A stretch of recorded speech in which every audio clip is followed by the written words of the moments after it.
In just the last few decades, one invention has completely rewired our civilization: the internet. It connects billions of us, it holds pretty much the sum of all human knowledge, and let's be honest, it feels as essential as electricity. But as we live more and more of our lives through it, we have to ask, is this thing a force for good, or is it something way more complicated? So, in this explainer, we're going to go on a little journey. We'll start with the basics of what the internet actually is, then we'll uncover its surprising military origins. After that, we'll celebrate the bright side. And then, yeah, we've got to confront the dark side. Finally, we'll put it all together to figure out what it really means to hold this much power in our hands. All right, let's just dive right into our first big question. We all use the word internet probably a dozen times a day, but what does it actually mean? What is it? Well, the whole concept is surprisingly simple when you break it down.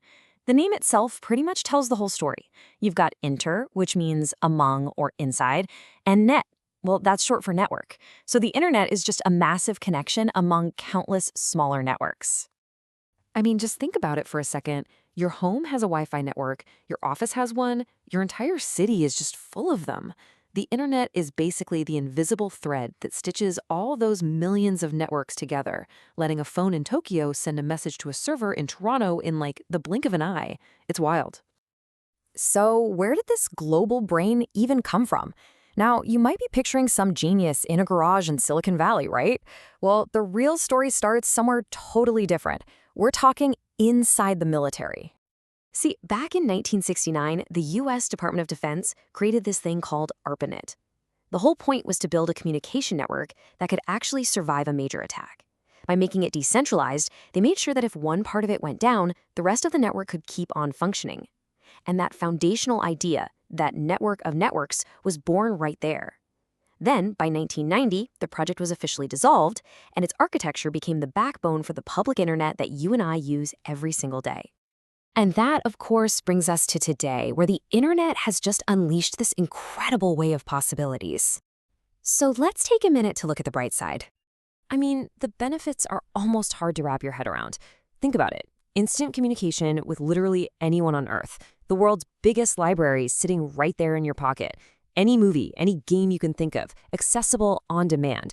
You can run a whole business, earn a degree from a top university, or just buy your groceries, all without ever leaving your house. And this is where you really see its true power as this great equalizer. All of a sudden, anyone with an idea can reach a global market. You can build a following, you can create economic opportunities that were just, well, impossible a generation ago. It has fundamentally rewritten the rules for how we work, how we learn, and how we connect.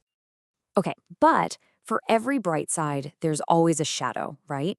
This unprecedented connectivity also comes with a whole host of new and pretty serious problems.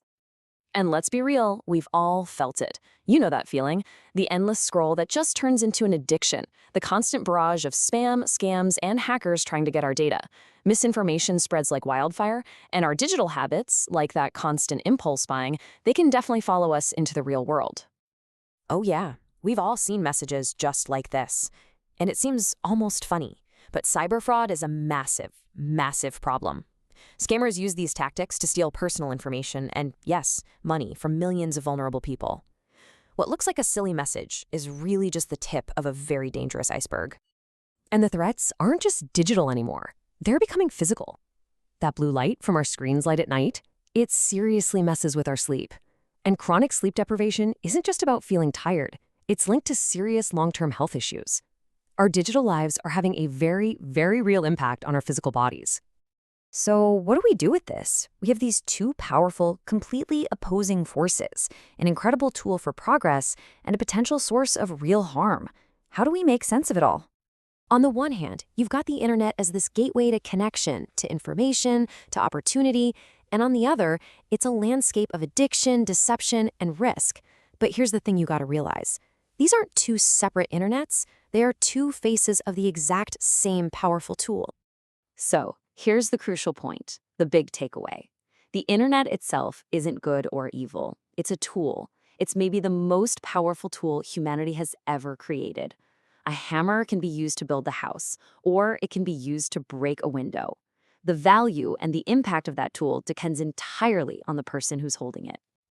Ultimately, the future of the internet isn't being written in code. It's being written in the choices that we each make every single day. So the real question isn't what is the internet? It's now that we are all connected, how will you use that connection?